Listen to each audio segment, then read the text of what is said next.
அடடா, இந்த நெத்தலியை பார்த்தா சாப்பிடாம இருக்கணும்னு தோணுதா? அவ்வளவு பெரிய பெரிய நெத்தலி வச்சிருக்காங்க.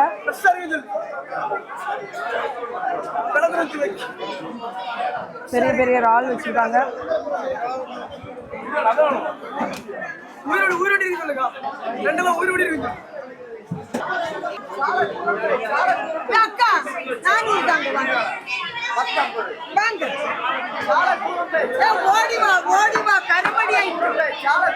கரமடி தங்கமா ஓடி வா